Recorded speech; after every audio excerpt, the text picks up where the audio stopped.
One.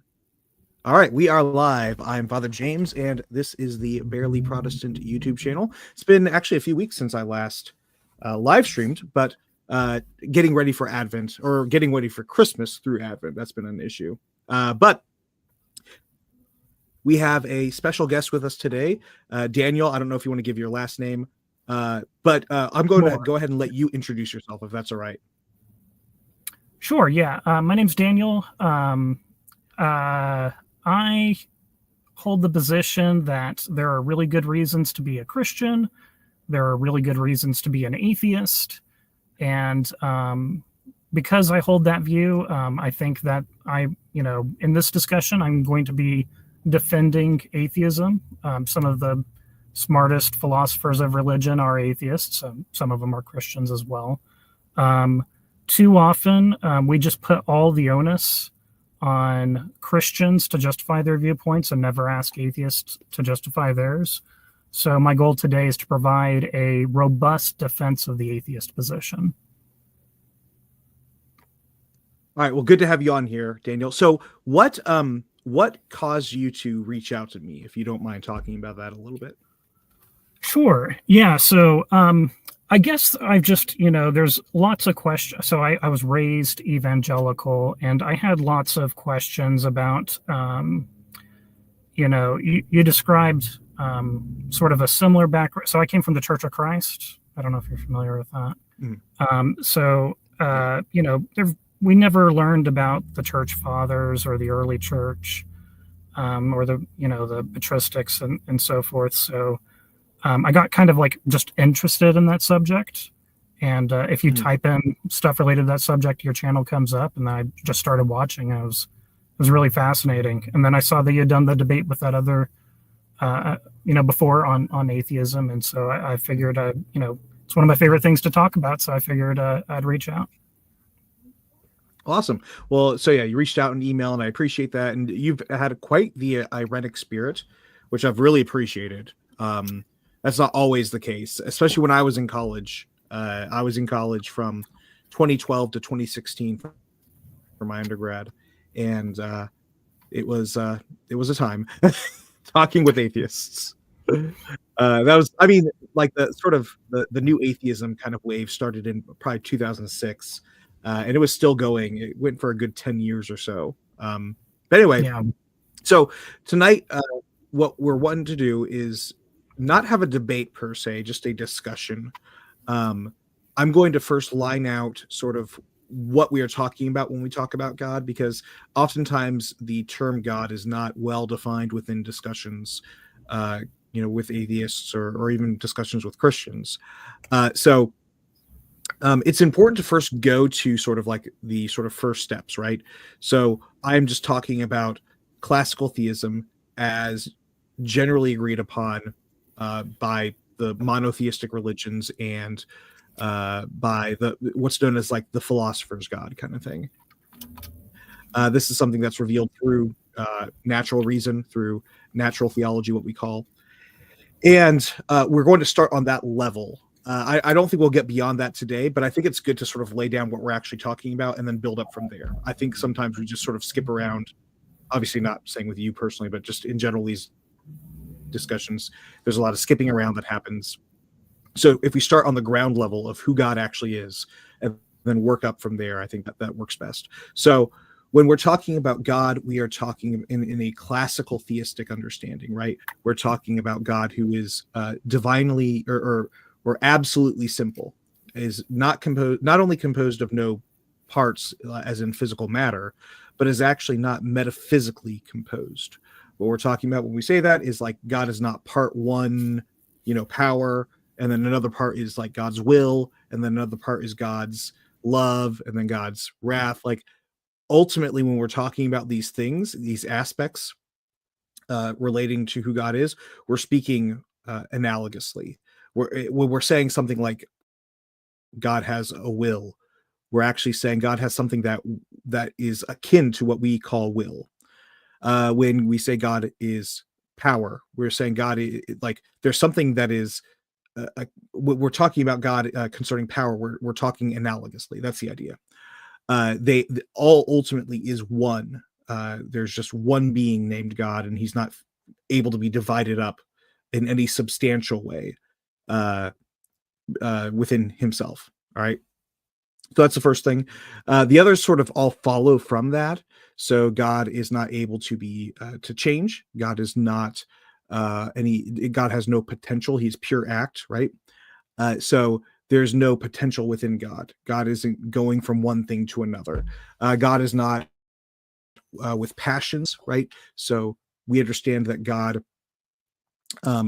does not experience things that change him, that come from outside and change him, which obviously follows from God's inability to change, right? And then the final thing is atemporality. God is not constrained within time, space, which is easier to understand given the sort of more recent developments of within the past 150 years or so of understanding of time space, that that is a created thing that is within the universe. That is not something that that's a part of physical creation, if that, for lack of a better term. Hold 1 second. I thought I heard a knock. No one should be coming to the church right now. I'm at the church. Anyway, so that's what we're laying the groundwork for. This fits within the. Are you there, or did you freeze? Okay, I can't hear you right now. Oh, great. Okay, yeah. I put on my mic so it didn't bother you with background noise. Oh, okay. Maybe that's what I was hearing. I thought I heard knocking, but anyway. So with that sort of laid out as the groundwork, I'd love for you to then go ahead and go with your part. And I'll give you said you needed about 15 minutes. I'm going to give you as much time as you need so that you can just sort of go. I will mute myself and I will go ahead and try to write some notes down in the meantime. So go ahead. All right. Excellent. Thank you, Father James.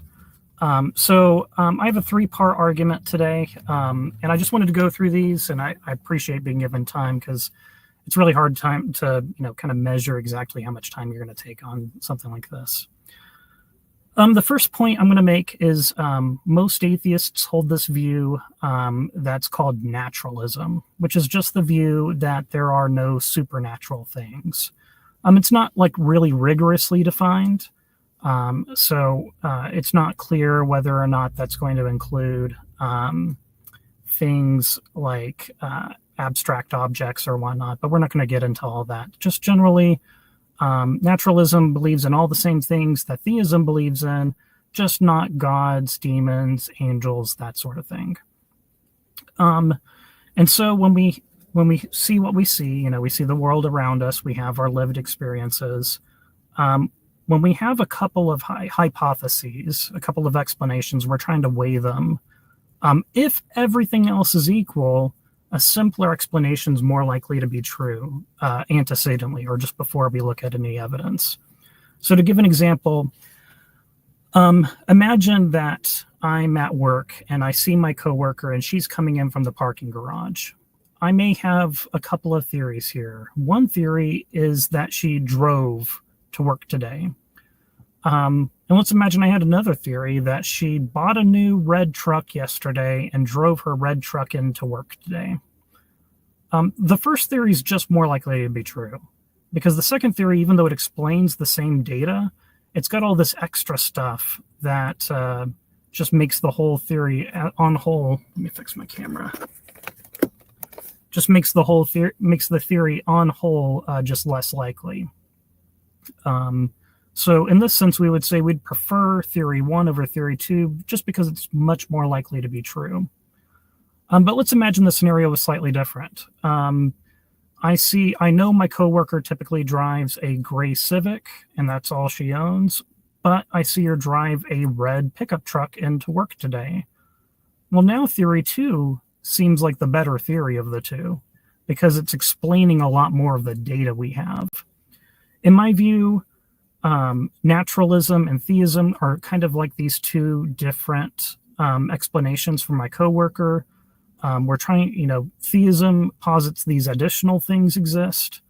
And then the real question is, are they earning their keep explanatorily, right? Is there stuff that, positing God and angels and demons explains that naturalism doesn't? And so, the things on offer, typically said are like fine tuning or first causes or these sorts of things might be.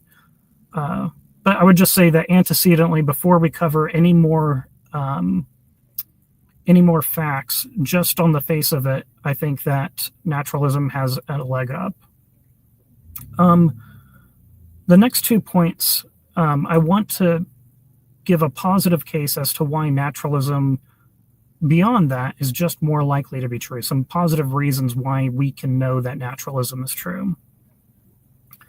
The first is that the classical view of theism that includes things, classical theism includes things like that God is separate from the world, he's not this composited object of the world and himself. He's extrinsic to the world, and that he created the world out of nothing. These views, I think we have reason to think that they're metaphysically impossible. And so I'm going to give that would be good reason to think that the classical view of theism, that God is extrinsic to his creation, and that God created everything out of nothing, that they aren't true.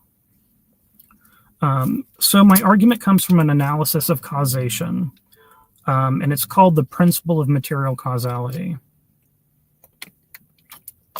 Pardon me. And or PMC for short, principle of material causality. And what this states, in simple terms, is that all things that are made from other things. And so this is put into like a logical form, sometimes called a syllogism, where there's some premises and a conclusion that is entailed by them. So if put into a syllogism, premise one is every concrete object with an efficient cause has a material cause. When I say efficient cause, I'm just talking about something that brings this thing into being or sustains it. And when I say a material cause, I mean something it's made from. So anytime a concrete object has an efficient cause, it has a material cause. Premise two, on classical theism, the classical view of creation holds that the universe has an efficient cause, God, but no material cause, creation ex nihilo. The conclusion would be that classical theism is false. Let me turn the page in my notes. So there's a few options here for causation in the universe. Either the universe has an efficient cause and a material cause, something that brings it about and something it's made from. It has neither. It wasn't originated or sustained by anything. Or it has one or the other. And what this argument would target is that it doesn't seem like the universe can have an efficient cause but no material cause. And so just real quickly, way to think about this, there's a pretty popular epistemic principle, or metaphysical principle, I should say, that was said by this ancient philosopher Parmenides. And he said, from nothing, nothing comes. Stuff doesn't just pop out of nothing. And so, pretty much everybody agrees, if you are not like a modal skeptic or something, that this holds. If you agree with any metaphysics, you're probably going to agree that stuff doesn't come out of nothing.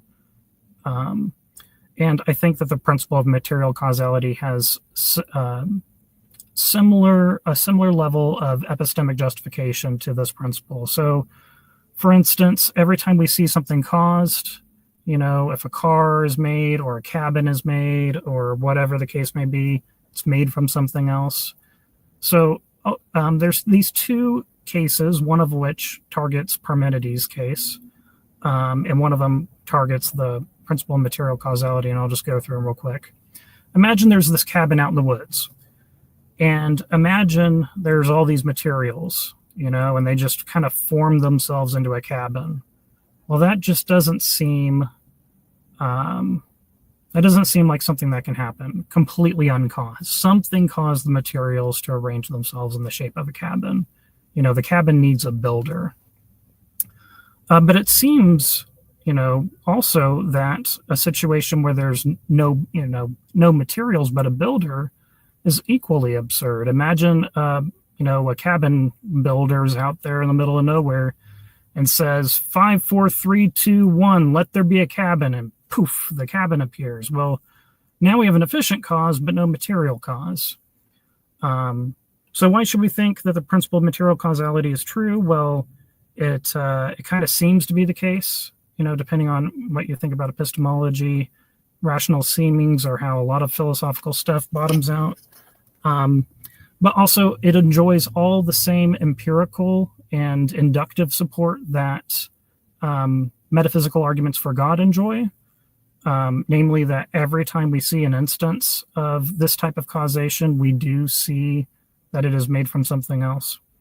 So that would be a rough sketch of why I would think that creation ex nihilo, the view that God created the universe out of nothing, would be metaphysically impossible. Finally, another reason to think that classical theism is false, that God is all loving and all powerful, is the presence of teleological evil. So teleological evil exists in virtue of the natural purpose or design of stuff. So it is suffering, physical or natural evils caused by an organism acting in accordance with their design. So it's not moral evil. If an animal is a parasite and, eats on another's flesh, that it's not doing something morally wrong. We're talking about natural evils or physical evils. This isn't a failure due to malfunctioning faculties or due to some sort of disorder, because these animals are acting in perfect accordance with their design. An example would be the North American short-tailed shrew. It has this venom that allows it to paralyze its victims, its prey. I don't know about victims, its prey, and it slowly feeds on them for the period of several days. The venom acts as a paralyzing agent, but it keeps the prey alive intentionally so that the animal can feed on it for several days. This causes a lot of suffering, a lot of natural evil, but the shrew isn't malfunctioning or acting outside of its design plan. It's acting in accordance with the way it was designed. And so the problem of teleological evil isn't the problem of moral evil. It isn't the problem of things malfunctioning. There's types of non-teleological natural evil that are easier to explain, like earthquakes or hurricanes, because earthquakes and hurricanes aren't designed to cause suffering. In a sense, they're not really designed at all. They're just sort of byproducts. Whereas flesh-eating bacteria and predation are examples directly of,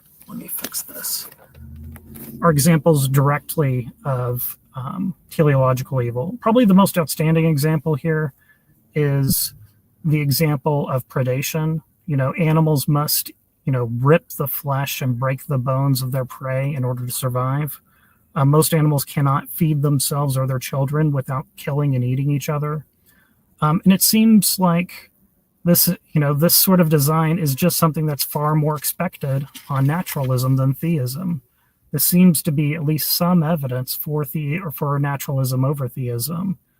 We would expect that species would come about through this really long, painful process of natural selection. If naturalism was true, that would be the only way it'd come about. Whereas if theism is true, we would expect God to have been able to design animals anyway, which includes not requiring the tearing each other apart in order to survive, but maybe, I don't know, all animals photosynthesized or something. I'm not really sure what that design will look like, but it seems like the design we have for animals today is just more expected on naturalism than theism. So in summary, I think that Naturalism is just a simpler explanation than theism, which gives us, gives it a little bit of a bump up. I think that the traditional view of classical theism involves some metaphysical impossibilities on the part of God, which is going to make the view not possible. And then I think that there's this issue of bad design, of things being designed in such a way as that they create evil in their proper functioning. And I think that is the end of my case. All right. Thank you very much. That was very well said. All right. So do you want to go? We'll just sort of go one at a time, I guess. And I'll sort of do more just asking questions and sort of giving my thoughts on it as I wrote them down. All right. So let's go over the first argument, naturalism. There is no supernatural. There are no supernatural things according to your worldview there. Maybe I misunderstood. You said you were sort of agnostic on whether or not there are abstract objects, correct? Right. Yeah, I'm not. So there's different competing views of naturalism. Some of them just say that physical reality exhausts causal reality. And since abstract objects are non-causal, they can exist. That's fine. But if you're, an atheist, you're going to hold that supernatural stuff definitely have causal powers and so on. Would you define supernatural for me? I think that's one of the big problems is that not necessarily with you, but just in general in conversations like this, there's the term supernatural thrown around. And oftentimes what's being sort of what it's sort of being synonymized with is like spooky stuff or magic kind of thing. I'm not saying you're doing that necessarily, but yeah go ahead. Yeah, so I think naturalism is just one of those words. Supernaturalism, sorry. Oh, yeah. So naturalism specifically, and I'll try to get back to supernaturalism. Okay, sorry. Naturalism is one of those words that doesn't have a clean set of necessary and sufficient conditions for it. And I think the same is true of supernatural. I think people kind of generally gesture, and I don't want to commit myself to this, but saying that natural is physical or something, or that the only causal stuff is physical stuff, right? Okay. And so supernaturalism, I guess maybe a rough sketch, and maybe I disagree with myself. I thought about it more, but maybe I would think about it as non-physical causation. Okay. But I'm not entirely certain. I'd have to think more about it. Okay. I was actually going to go a different route, but I think I might park on this just a little bit because I just was catching it right now. So I think oftentimes when the term supernatural is used, and then you also used the other word, the physical, right, within the physical world, although you said you were a bit reticent to use that term as well, which I'm actually thankful for because I think these things are not always well defined. Are you saying that, let's say two universes popped out from the Big Bang, all right? Just bear with me for a second. And one of them had one set of physics, of laws of physics, and the other one had a different set of the laws of physics. Would you say that, let's say you live in universe 1, is universe 2 supernatural, or is universe 2 just a separate law of physics, and so therefore still physical? Yeah, I think both universes, we'd probably describe that as physical in both cases. Okay. Okay. I guess so I think that. Oh, good. Oh, I was just going to say, when I say supernatural and natural, what I'm really aiming to do is just kind of aim at what both theists and atheists generally mean by those terms, even while recognizing that they're not terribly well defined. That's I think the point, though. I don't think either side tends to have a good, robust understanding of either term, right? I think that, and I'm not. This is not a denigration towards you at all, but I think they tend to be pretty unhelpful. Is my point. because I would actually say that, given my sort of understanding of things, I would say universe one, if I live in universe one, I would be perfectly justified in saying universe two, with its different physics, laws of physics, you could define that as supernatural, and it would be actually very confusing at best to call it physics or physical, because the laws of physics are different from how it is over here. Does that make sense? Yeah. Okay. All right. So that's just one thing that I think it might come out even more once we get into my other points, but I think that's a good thing to sort of lay out, I guess. Now, you said, I'm saying this to make sure I'm understanding your point correctly. If everything else is equal, a simpler explanation is better, correct? Yes. Yeah. I would say that if you have two hypotheses and both of them explain the data equally well, then the simpler one's better. Mm. So Occam's razor, essentially. Right. Yeah. Yeah. Okay. So I would agree. And again, no disrespect, I don't think that everything is equal. Obviously, given my perspective, right? I think that. Yeah, I think that atheism has so much to account for that tends to be just sort of brute fact almost for them. But also, I actually would disagree with your conclusion of the second part, which is a simpler explanation is better. I also don't think, precisely because I think not everything is equal, I don't think the atheist position is the simpler explanation. So going back to the classical theism part, I see one simple explanation, because it's building up from, well, what's the cause of this? Well, what's the cause of this? Going back all the way. And what is the ontological foundation of X, Y, Z, going all the way back to the top or bottom, whichever way you want to go, up or down. And it's the only thing I can conceive of that makes sense about the first cause. It seems like, and this is where I'll have to ask questions about your understanding of what happens logically prior to the Big Bang, at the very least.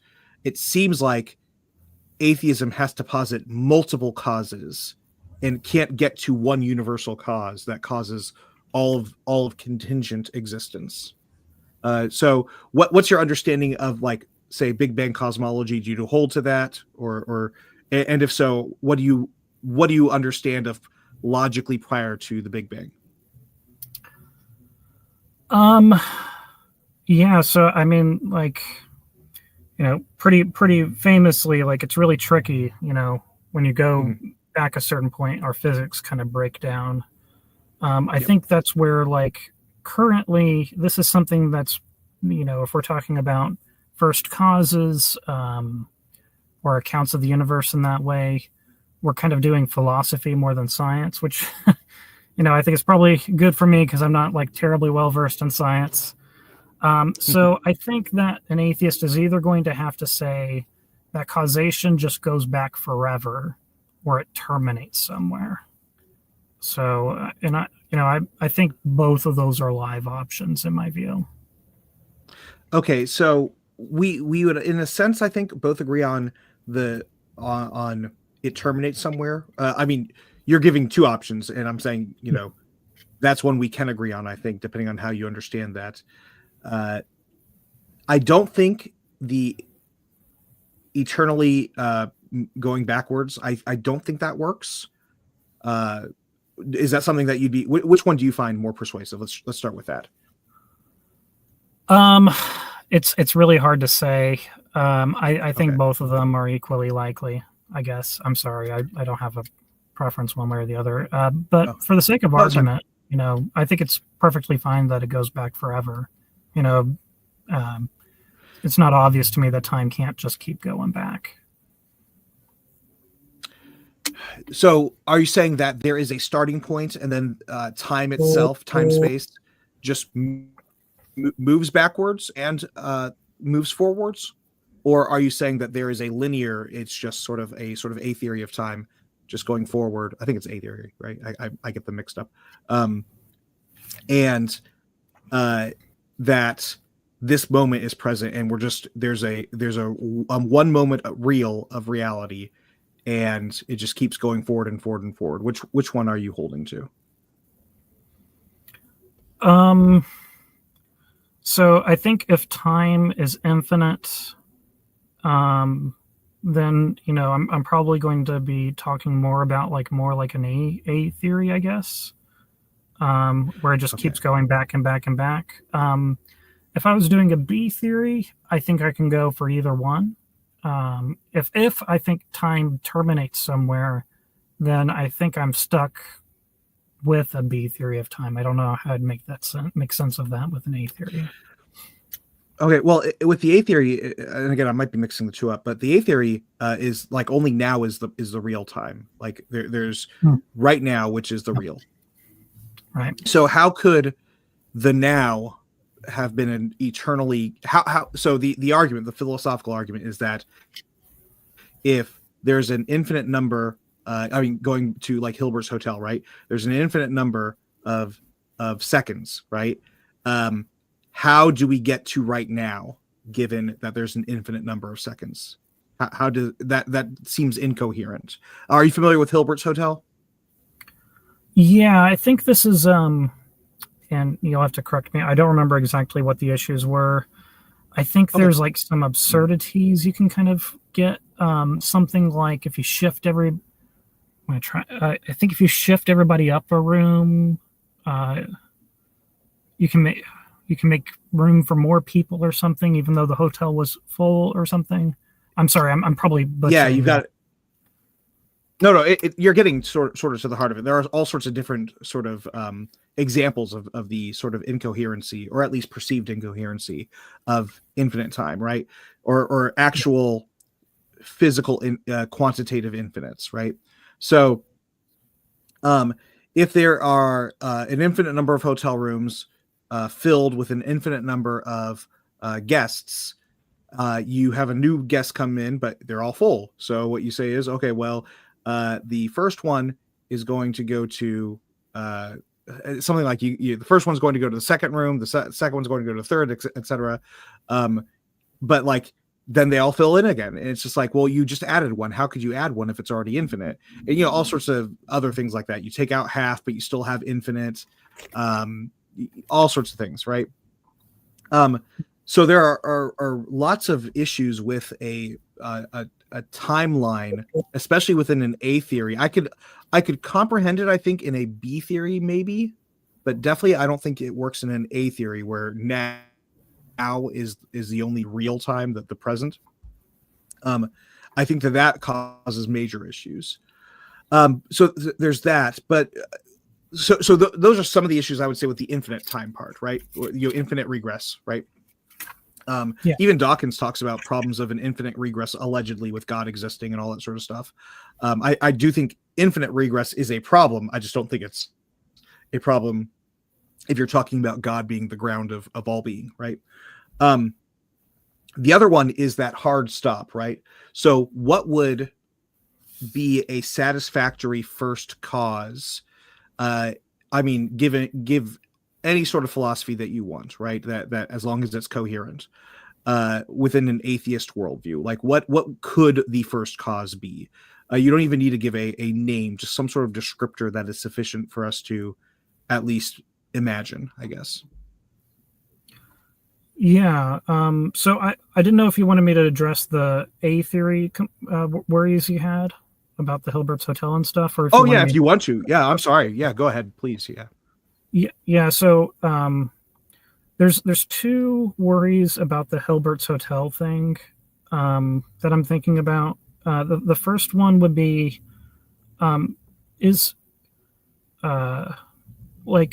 would we still be worried about these impossibilities of these things you can do with Hilbert's Hotel if the past is immutable, right? Like if the A theory is true and the present's all that exists, then all the past stuff can't be like changed. So you can't do some of these impossible things with Hilbert's Hotel. The other worry I guess I would have is like, it seems like you could construct a Hilbert's hotel that disproves an infinite future as well, right? So it seems like you can kind of like construct some similar situations for the infinite future.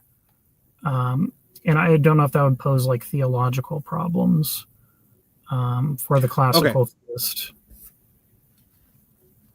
Okay, those are both really good questions. So the first one, it's not the question of immutability that is sort of at the heart of the Hilbert's hotel thing. It's the idea of the quantitative infinite.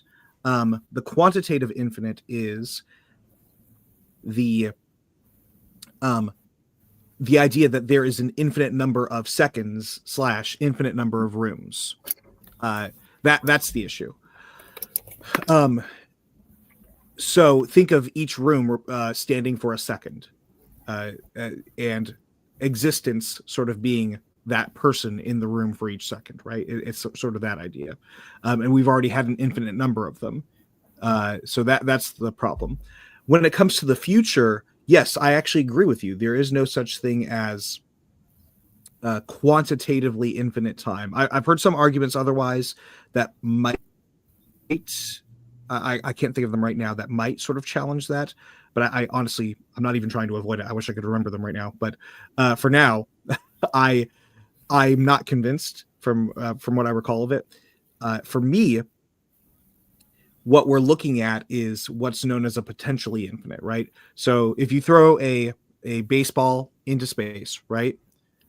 If there's nothing that stops it from moving, there's nothing to no atoms that get in the way. We're assuming like absolutely empty space, right? It's just going to keep going infinitely, right? Now, there's never going to be a moment of that traveling baseball in which it is reached infinity. It will never reach an infinite number of inches, but it will keep going and keep going and keep going and keep going. So that's our view of what future is, right? There, you will... Every moment I'm going to be able to, given the resurrection and stuff, I'm going to be able to look back and say, it's been this many seconds, this many minutes, this many hours, this many days, this many weeks, this many months, years, decades, centuries, millennia, millions of years, etc., since existence in the universe began. But it's still a number. It is still a finite number. So we are constantly going further into infinity, but we'll never reach infinity. Does that make sense? Okay, let me restate it and make sure I'm understanding this. So It's like there's never, I guess the thought is there's never a day where it's like everybody kind of claps and it's like we reached infinity, guys, because it's always just going to be a bigger number. So you're kind of trending towards but never arriving at infinity. I'm guessing that's what you're saying. When we get to the day of 10 to the 28,000th power, that's not infinity. That's just 10 to the 28,000th power days or weeks or billions of years. Even you can that it's just never going to be infinite. The whole point of infinity is that it is not a finite number. So you can have things that are abstractly infinite, right? There are an infinite number of points on the end of this pencil, right? But that's not physical because points are not, technically speaking, physical. If that makes sense. Sure. All right. Go ahead. Sorry. I was gonna try to tap a couple of things. My point about the past being immutable is maybe Hilbert's hotel shows us that certain kinds of infinites are bad, but maybe we can have other kinds of infinites, like immutable infinites, where there's just this infinite past where you can't do Hilbert's hotel style things. And then the other thought would be, okay, and this is going to be a question about God. I think in the classical view of theism, William Lane Craig thinks God steps into time and knows like tensed facts or something. I think in the classical view, God's outside of time. So it seems like God's aware of the infinite future, right? It seems like if he's outside of time, he's aware of all of the infinite future. It would seem like. So I'm That's wondering actually if that would pose a problem. that actually I'm remembering now. I think that is one of the arguments that I was thinking of back before, because then God would have to have knowledge of the infinite future, and I would agree. I think. Let me think. Well, let me first go with what you said before. What was the first thing you said? I'm sorry. Oh no, it's fine. Hilbert's Hotel. I was Hilbert's I Hotel. was just thinking maybe it only disproves certain kinds of infinites. Was my thinking. Yeah, my point being that it's the passing of time is still that filling up of the hotel is my point, and you can't fill up a hotel, or it doesn't make sense to continue to fill up an already infinite hotel. I guess is my point. It doesn't seem to make sense at all. When there are already infinite numbers, so the idea of the Hilbert's Hotel in relates to time here is that it's already filled with an infinite number of guests in an infinite number of hotel rooms, but more are still being added. And it can't be like, well, it's just an increasing number because that's no longer infinite. It is literally already infinite, and it's literally already filled with hotel members, right? Yeah. So if you take away half of them, and these are sort of mind what's the word I'm looking for, sort of like a mind test or whatever, to see like if it works, kind of thing. So taking away half of them, it's showing the incoherence of it. Does that help a little bit? Yeah, I was wondering if you think it would be incoherent to add rooms to Hilbert's Hotel. Would that be a problem? Like if you just added built a new room on? Yes. Yes, because I don't think that there's I'm not convinced that there's a sort of physically quantitative infinite that happens. Okay. Yeah, because I would think that then getting to the second. Oh God, sorry. No, I was just going to say that I was thinking that the passage of time was like adding rooms, to Hilbert's Hotel, and since you can't. I would say it's adding. Sorry. I think the delay is causing us to interrupt each other. I'm sorry about that. There's a delay. Yeah, we're not trying to talk over each other. Yeah. No. So the difference is that Hilbert's Hotel is infinite already, and then the idea is you're adding more rooms, and I don't think you can add to infinite. And then what I'm suggesting is like Hilbert has a lot of rooms, but it is a finite number of rooms that, let's say, every second another room is being added. That is still finite, right? It's one other example, like, Hydra, right? Cutting off the head, more grow back kind of thing. It's like, well, if Hydra already has an infinite number of heads, like what's exactly happening, versus Hydra has 500 million heads, but I keep cutting off and more come back out, right? Now, with the idea of God knowing the future, I don't think that God knows the future he does. Like, don't cut me off on that. not that you're doing it. So I'd have to think about this more. God has a perfect knowledge of the future, right? So he has a perfect knowledge of not only the future. We sort of, in a sense, distinguish understandings, and this is more anthropomorphic, but talking about God's natural knowledge and God's free knowledge, and then this is the Molinist. So this is where some of my Thomist friends will get very mad at me. Sort of the more middle knowledge thing, which I've heard arguments that middle knowledge is anti-Thomist, but I've still not been convinced by them. I just need a really smart Thomist to show me how it makes it sort of goes against classical theism. But I don't think that. So, for instance, I think that we can think of a potentially infinite number of things, right? Because you can always divide things in half and all that sort of stuff. I think God has something that is analogous to that, but it is not a thought process for him. So I don't think that I'm not sure that I could think of them as metaphysically distinct enough. Maybe that's what I'm looking for. But even so, the problem is when I'm talking about a quantitative infinite, I'm talking about a physical infinite, right? A physical infinite in its quantitative sense. So one could have, I'll give an example, right? One could have a knowledge that there are an infinite number of numbers, right? And that any particular number can be sort of mentioned, right? Now, for us as creatures, we have to sort of do process thinking to do that. So it is, 10 to the, 525 billionth power. I think I said 1 before. I should have said 10. Anyway, so we have to sort of do process thinking like that. But we don't have, I don't think you would say that we have an infinite brain, right? We have a very limited brain. So can a finite brain contain an infinite number of things, would you say? Yeah, I would think not.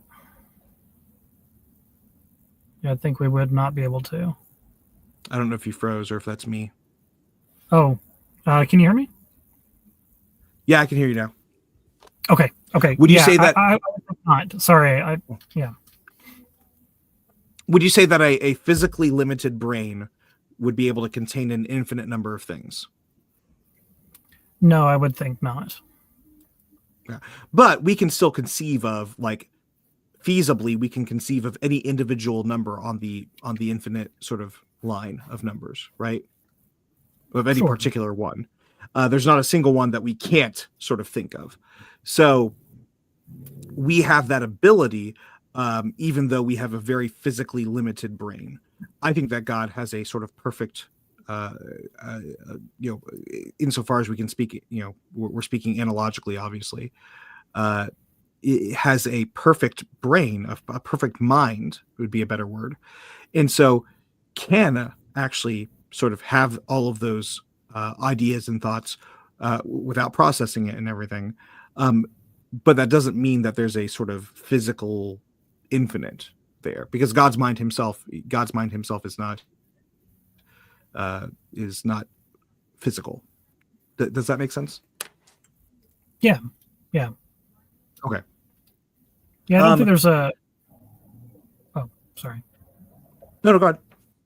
Oh, I was going to say, I'm not really posing a problem for God's knowledge here, because I don't think I'm knowledgeable enough about that discourse. What I'm specifically, my worry is, if God knows what will happen at any particular moment, or any particular day, or however you want to slice it, in the infinite future, then it seems that there is a fact of the matter of what will happen at any particular moment in the infinite future.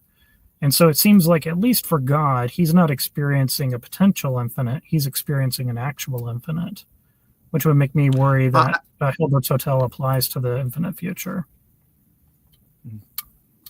Oh, God's watching this flat earth. God says, call no man father. I don't know if this guy is serious or not. Hi. Anyway, good to have you here. Thank you for watching.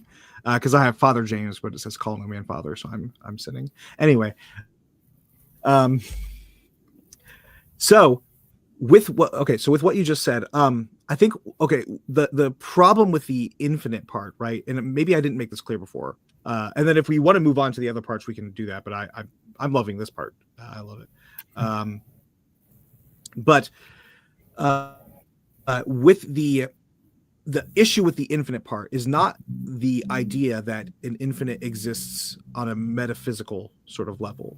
It's the actual quantitative infinite within physics. And what you're saying is that, God is, this is what I think, if correct me if I'm wrong, you said, God is experiencing, I guess you said, all times, right? Well, I would disagree with that. I don't think God sans the incarnation. I don't think God experiences And even then, I don't even think it would be a correct term necessarily to call it experience with what happens in the incarnation.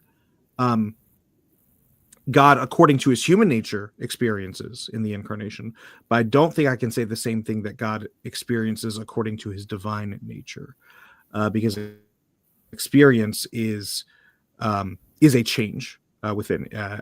So I think I would reject the idea that God experiences anything. If that makes sense. Yes, and you know, I do want to say that I'm not really worried about God having an infinite. I'm not saying that Hilbert's Hotel applies to God's knowledge, even if God's knowledge is infinite, because God's knowledge is changeless, so that you can't do Hilbert's Hotel kind of stuff with it because it's changeless. My worry would be that if he has knowledge of what happens at day 387, then there is some fact of the matter about what happens at day 387 and so on for every single moment in the infinite future. And hopefully, you know, I guess this is, you know, yeah, I guess that was all I was trying to say is, you know, maybe that would make Hilbert's Hotel applicable to the future. I'm not sure.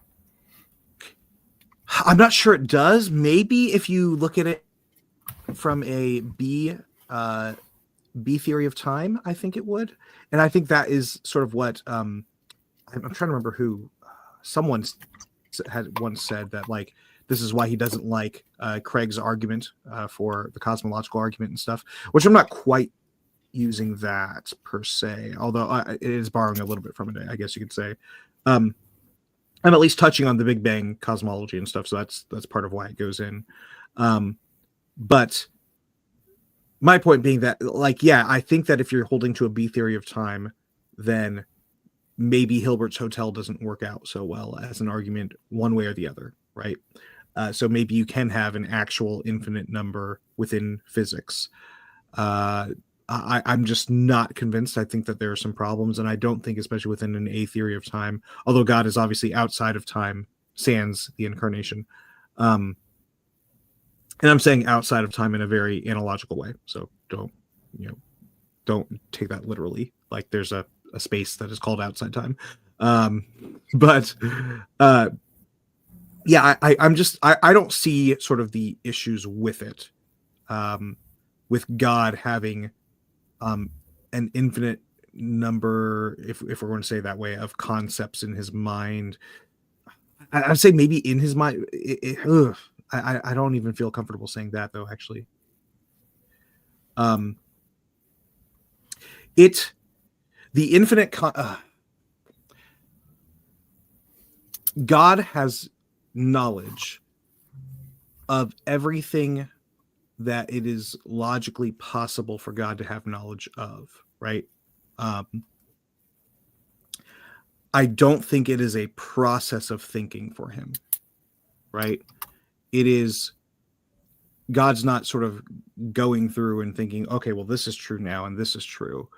So I don't think that it works as an infinite number, if then that makes sense. Okay. We can move to the other part if you want, unless you want to. Yeah. I don't think I have anything else to say on that one. Okay. Because I know you were saying before that you're not trying to argue necessarily that God has an infinite sort of, and that's the problem with infinite mind. But now I'm thinking of it within sort of classical theism and all that. That's why I'm sort of dwelling on it. Yeah, I think you already addressed it, but the issue would be, if God knows it, does that mean that there is a fact of the matter about the infinite future? And does that mean that you could apply Hilbert's Hotel to it? I keep forgetting that part. Yeah, I keep forgetting about that. Yeah, yeah. So then the other question then is, well, if we go the other way, let's say we ignore these sort of, wait, let me just get this out. God's watching this flat earth. St. Paul refers to himself as a father. Okay. Yeah. They're doing the arguments for me. Thanks. But what was I going to say? All right. So then the other one is, what would you posit is the sort of first cause then, if atheism is true? What is the first cause? So So if it, first thing we kind of went through, if it's eternal, there's no problem because there is no fact of the matter of the first cause. And when I'm talking about first cause here, it sounds like we're kind of talking, about what kind of knocked over the domino, so to speak. What was the originator of this series of causal events, rather than something like sustaining or something. So I would say one option is that there is none. I guess my preferred theory, and let me see if I can sketch this out. So let's take the B theory of time. And there's this one view on the B theory of time that's called, the block universe view. And it's the view that the universe is a big 4-dimensional block. Time is just one of the dimensions of the block. It seems like if that's true, then, maybe the spatial dimensions don't go on forever. Maybe they're limited. Maybe the universe is X miles wide or tall or deep or whatever. But it also could mean that time, like the other dimensions, is limited and it just has like edges. Maybe the whole universe lasts exactly 15 billion years and there's like edges. In that case, in the case of the spatial dimensions, it wouldn't make sense to ask what's beyond the edge because there's nothing. The edge is just all that there is. And the same would be true of the time dimension. There would just be no time on this side of the block or no time on that side of the block. One of the ways I've heard people put it is, there's no north of the North Pole. That's just sort of, where questions about north stop. It would be at that temporal location. So that would be one way. There's another way that's made popular by Graham Oppie. I don't know how much people part of me is like, oh, that's not super satisfying. It technically works as like a metaphysical argument. But you could just say that the first moment in time is necessary, like metaphysically, like it just couldn't have been otherwise. So like on this view of modality, you're comparing two theories. God is necessary and God caused it, or the cause is necessary. It seems like they both have like equal, they're positing kind of the same sort of stuff, except one of them's positing that the cause is necessary, and the other one is saying that, the God that caused the cause is necessary. So I guess he wouldn't necessarily call it a cause per se. He would just say that, the first instant of time was necessary. It couldn't have been otherwise. Yeah. So, and this is where I get into, I think the theistic understanding is simpler, right? I don't think a brute fact like that works well, given especially what we understand within science. And this goes a little bit, I think. Let me see. Did we talk about this? I think we talked about this later. I think I pointed out later. But given the what am I saying? Given the sort of explanation within theism, right? There is a metaphysically simple cause, the first cause, self-willed, pure act, right? That causes the creation, the contingent creation, right? It seems like though, if we're trying to make things as similar as possible to each other, you would say maybe let me grant everything that I have into your position minus will. Would that be sufficient? Would you say that'd be appropriate? Yeah, we can do that. All right. So whatever this cause is within the atheistic worldview, it is sufficient to create the universe. It is sufficient to, that's all we need to really, so create the universe, right? It's just doing so without will. I don't understand how it could be without will, because the very defining sort of conceptual difference between something that is self-willed and something that is not self-willed is that at least there is, depending on which world, sort of which understanding of will you look at, kind of thing, right? Within the non-willed, though, it has to be caused by something prior to it, logically prior to it. In fact, that's actually, I think your argument within number 2, right? That every single sufficient cause has to be a material cause. But how can there be a sufficient material cause of time, since time space contains everything that is material? And then the other part being that will. So it's a two-part thing. It's that, and then it's also the other thing is the only thing I can even think of that is analogously able to cause creation contingent is something that is willed. Yeah, so I agree that like things that we just sort of posit as brute, like we should be pretty limited about that kind of stuff.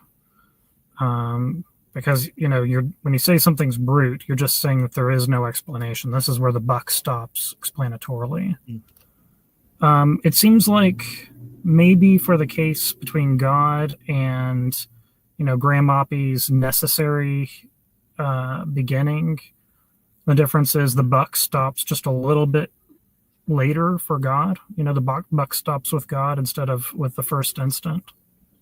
So that may be because it seems like in both cases you're kind of positing something for which there is no further explanation, right? There's no further explanation once you get to God, because God's eternal, he's necessary, and then we're just saying that, well, the first moment was necessary. On eternalism, or I'm sorry, specifically the block theory of time of the universe, I don't know that there is any problem there, because there's really it isn't. In the case of the block universe, nothing causes the universe. The entire block exists timelessly. Time is like a component of the block itself, but the whole block is changeless. All moments of time exist equally, exist actually. And it seems like on that one, there's no worry about where it came from, because on this one, there is no cause. Would you say that the first instance of time is metaphysically simple, though? I like on the Oppy view, where I'd be leaning like. I don't know. Maybe I'd be leaning that way. Are you talking about like in a composed of parts sort of way, or are you talking about like whether the theory is simple? No. Well, what I'm getting at right now is I don't think you can. I mean, I would say it's a violation of the definition of time space, right? So time space has to be physical. So if we're saying that there's something prior to Planck time, right? Well, that's something that is prior to Planck time has to be non-physical, because it just physics literally break down prior to Planck time. And I'm saying prior in a logical sense, not a chronological sense. So my point being that I think that it going beyond even the sort of chronological question, because even if you have like a sort of eternal sort of static universe, right, there still has to be an ontological grounding, right? So for me, as a composed being, as a contingent being, as a creature, I'm made of various parts, right? Without atoms, I don't exist. So I exist materially. A cause of my being is atoms. So they are more fundamental to me, right? But then to get on a more fundamental level, there's an even lower ground of being, which is, and I mean lower as in more base ground of being, which would be electrons, right?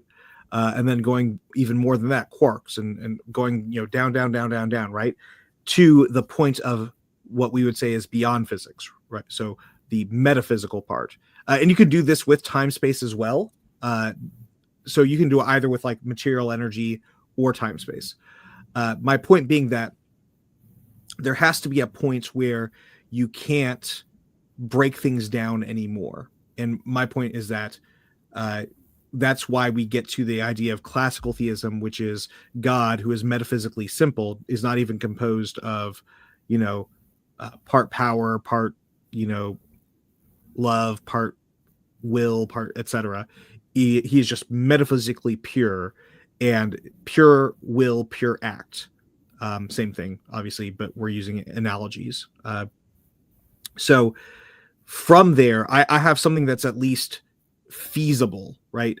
As far as the first cause, it's the first it's the pushing down of the first domino has to be willed, is how I sometimes put it.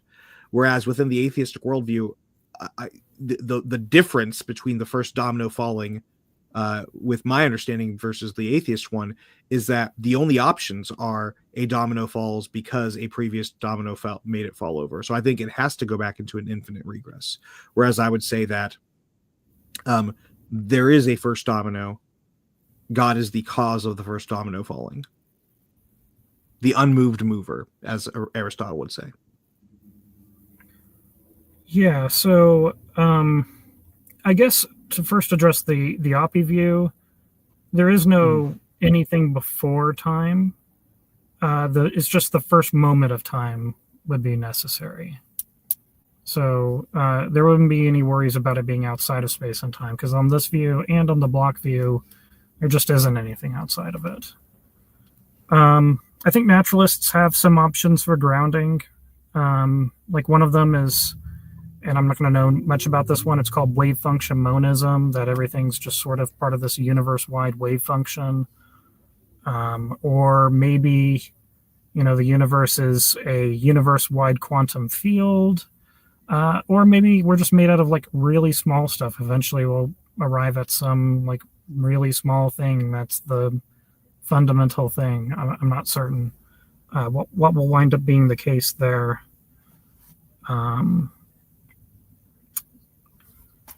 I was wondering if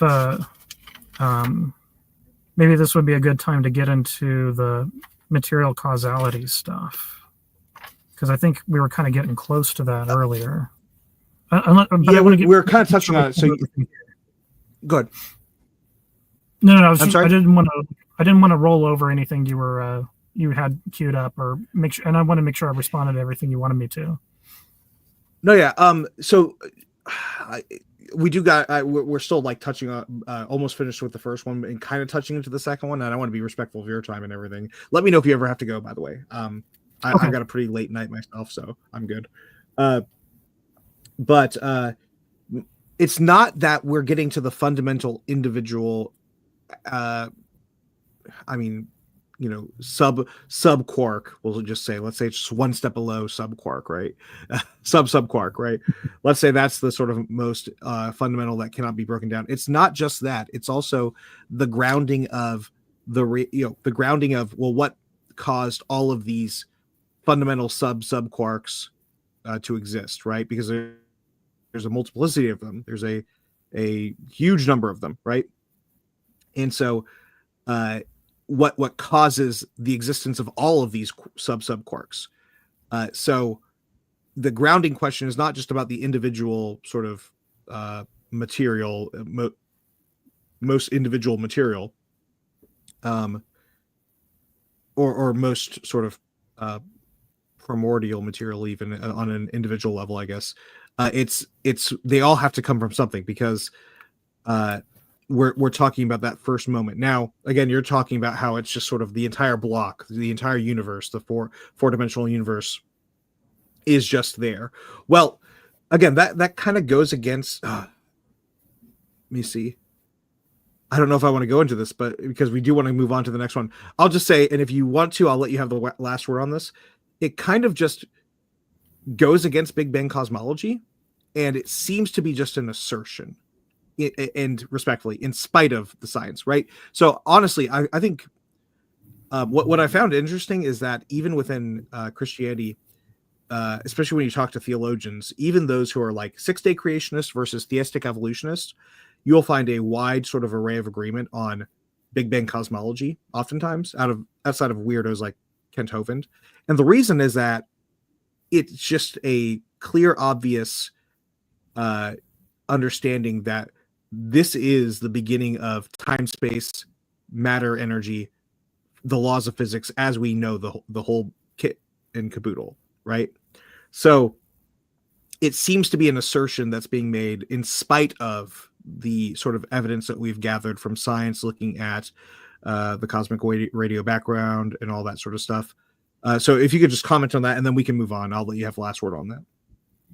Okay. Yeah, I appreciate it. I was kind of thinking that, like, the real trouble, like, I kind of think that block theory has a lot going for it scientifically, like, as opposed to, like, the A theory of time, because it does seem like, with, like, general, and I'm not a scientist by any means, so, any scientists in the audience, forgive me. It seems like with, like, general relativity, time isn't distinct from space. It seems to be, kind of mixed up with space, and this conception of the universe as a four-dimensional block.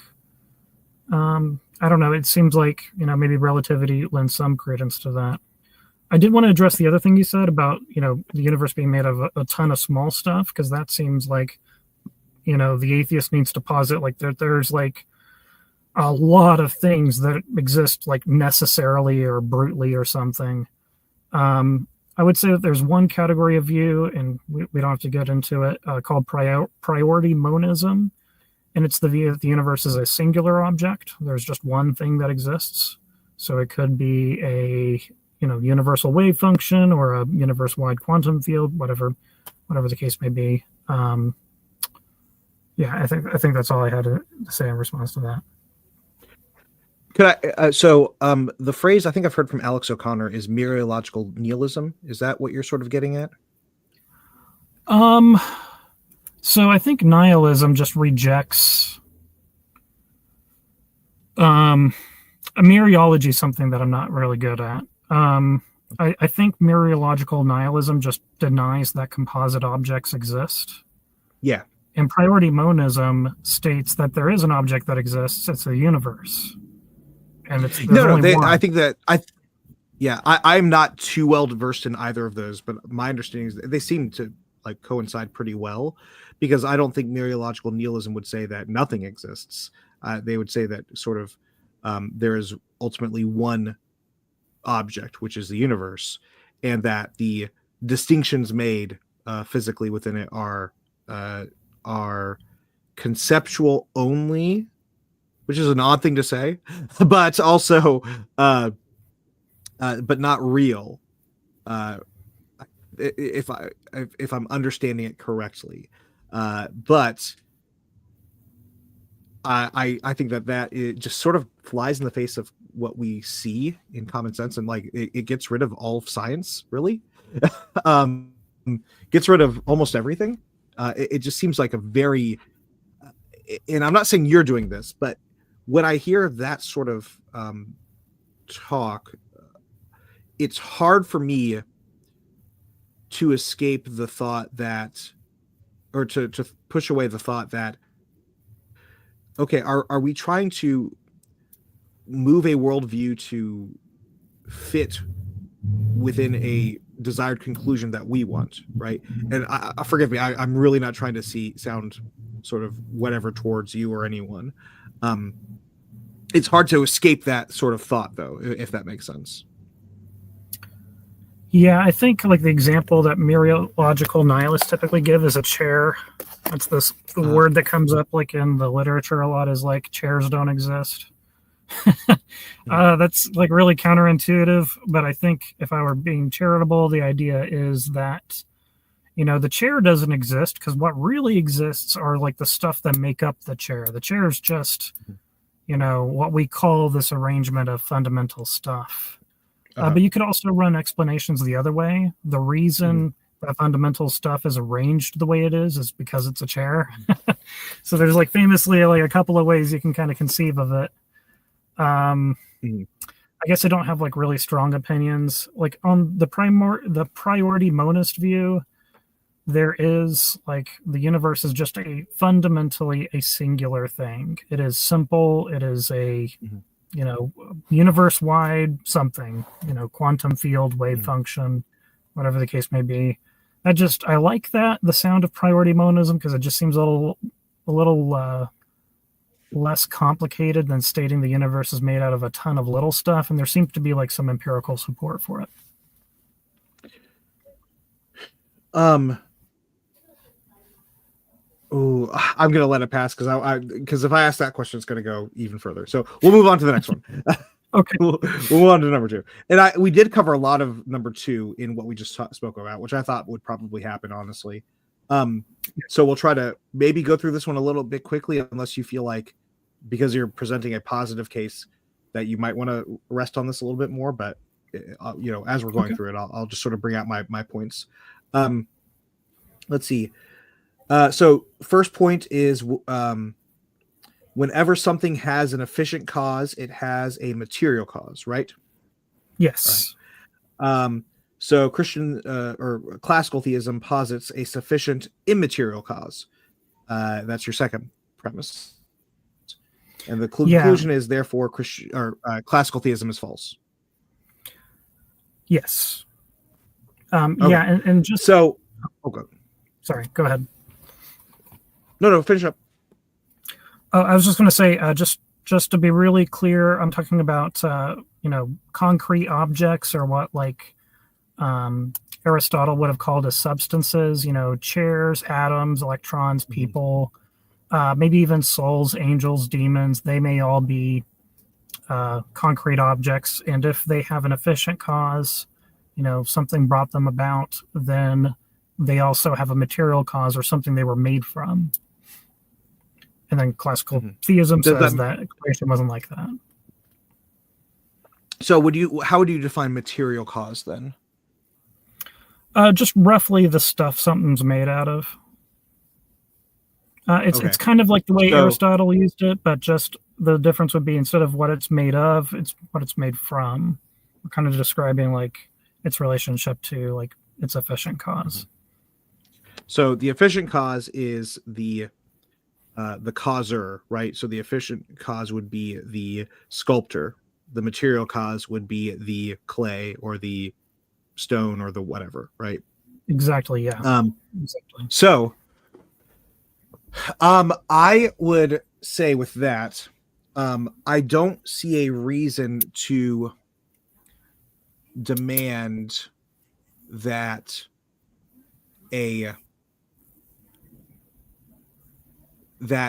the creator of the universe has to have pre-existing material, right, to create. I don't see that as absolutely necessary. I think that if we're looking at things of ontology versus epistemology, one of the ways I sort of explain this is I sort of look at God's epistemology of our universe is our ontology, right? So we are not as real as God.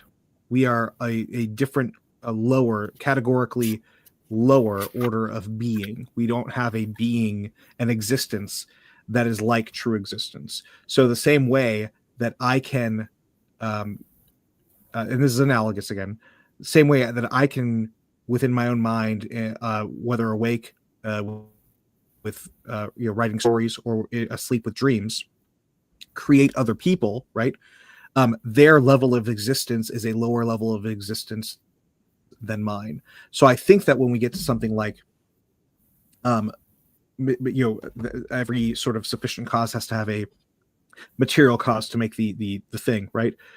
I think that works within that sort of ontological space, but I think moving beyond it, I think we can see that it's a sort of going down. Does that make sense? Well, admittedly, I'm not terribly knowledgeable about ontological pluralism, in this view that there's things can be more or less real. It seems just simpler to me to say that things either exist or they don't. And I mean, you can kind of craft a Thomistic picture that things exist because God lends them existence or something. They do or they don't. It's sorry, go ahead. Well, with that, I just forgot what I was going to say. Let's see. No, sorry. Go ahead. If I interrupted you, I'm sorry. No, you're good. I'm sure it'll come back. All right. maybe 5 minutes after the video's over or something. Usually when it happens. Oh yeah, totally. Yeah. Yeah. So, sorry. Go ahead. Yeah, I think the delay is causing us to step on each other. Sorry. Okay, it came back. So this, and forgive me, this has to go back to the Big Bang, right? So you did talk about sort of, I think this is part of why the block sort of hypothesis is intriguing to you, right? It's just sort of a brute fact of the universe. I think that we do have scientific evidence that something can be caused out of nothing. I guess you could say that would be the best sort of term for it, I guess. I would say out of nothing, from nothing, but by something. I don't think it can be all three. I don't think it can be out of nothing, from nothing, by nothing. I think that would be absolutely sort of whatever. But out of nothing, from nothing, by something. So I'd love to hear your thoughts on that. Yeah, I don't know what evidence we would have. Like, maybe you'd have to say a little more about it. I'm sure it's probably, yeah, I'd probably need to know more about like what we're thinking that is. So if you're talking about for Big Bang cosmology and such? Something coming out of nothing, yeah. I mean, just it's Big Bang cosmology. So we can rewind looking at things like the cosmic radio wave background, I think it's called. We can look at sort of the redshift of stars. All of them are redshifted pretty much, which shows an expansion of the universe happening, which means that rewind the clock, it's shrinking down. So there comes a point in that rewinding of what we see, given sort of our observation of the universe, that there was a point when the universe was, for lack of a better term, I'm using a very philosophically sloppy term, but like infinitesimally small, right? So trying to work that backwards, right? There is a point which the smallest measurable amount of time is Planck time, right? So prior to that, we don't even have we don't have a physical concept of what it means to be prior to Planck time, right? All of physics breaks down. You don't have laws of physics anymore. You don't have time space. You don't have energy matter. You just have something that has to go beyond physics, something that is prior to physics, which is what we would call metaphysics, which is what some people might call supernatural. So that's where I find a problem with the sort of block universe thing. I'd have to look into it more. I think I've heard Oppie talk about it, but I don't think I've heard him give a huge talk specifically on that. And I've not read any of his books. I've read some of his articles, but not his books. So yeah. Yeah, so I would think that like if block is true, and if block is true and time is finite, then before the Big Bang, there's just sort of like a boundary for which there's nothing beyond it. So there's nothing coming out of non-being. There's like something there, in this case, the singularity or whatever, this really small, dense thing. But I don't think we have anything where like there is not a stuff from which stuff's made. Even if we kind of think about things in terms of, on block universe, causation may be illusory to some degree, but even if we're kind of setting that aside, it still turns out that the singularity is the material cause from which the rest of the universe comes about. So we have no violation of my principle. So, and then we can move on to... Sorry. Yeah, so we can move on to the third one after I ask this and give you sort of time to answer it. Okay. Unless you want to keep going on with number two, because this is sort of your positive argument, right? But yeah, I'm looking at... The big thing for me is I want something that I can sort of come to independently and see it making sense, where I don't have to sort of fiddle with the rules of just sort of logic and science and history and philosophy. Well, I mean, history doesn't quite matter here at this point, but just sort of come to that conclusion, say, okay, I can understand coming to that conclusion, even from another sort of, let's say, an agnostic or even atheist thing, right? It's difficult for me to understand how and forgive me, how an assertion of the evidence, of like the first thing happening, right, which whatever you want to put it right at Planck time, even prior to Planck time, probably you would put it right at Planck time, that sort of first action that happens,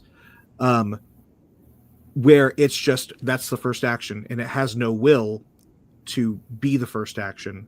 So now everything else just sort of goes out the window, where we just say it just happened that way, because, right? Whereas, at least on the sort of theistic understanding, it makes far more sense to me that, and I'll say this, when I was going through these things, I was going through these things as an agnostic in college, who, honestly, if I'm honest, would not have minded coming to the conclusion of there being no God, who cares about what I do with partying and all that fun stuff in college, right? Like, I had an incentive to not believe in God. I'll say it that way. But like, it just makes so much more sense to say, well, yes, the first action, right, is a self-willed action coming from pure being, pure act, that gives cause to the world, and it's self-willed. So that's why it happens, because it self-wills, right? Versus the just assertion that a non-self-willed first action in time space happens, and that's just the cause of everything else. If you could sort of address that, and then we can move on. I might ask for clarification questions, but I want to try to be respectful of letting you have the final word on that. Yeah. Okay. I think we're getting a little bit away from the principle of material causality, and we're kind of talking more about the first cause here. I did want to make one more point about the PMC, if I could, before we finish up, but I did want to address this other thing first. Okay. If that works. Yeah. Okay. That's fine. So for the first thing, I want to be charitable to theists here. So like, ultimately, all explanations, always, the buck either stops somewhere or you get an infinite regress. It's just the way explanations have to go. Mm-hmm. And the naturalist view, if we're talking about like the Oppie view, that the first cause is necessary, it just stomps the buck a little bit sooner. And, maybe one has like differing intuitions on that, and they think, hey, look, it's more intuitive to stop the buck a little bit further back.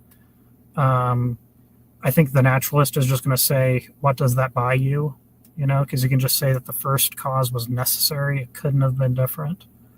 It seems and then the theist is saying the same thing about God, but now you've just moved back one domino, as it were.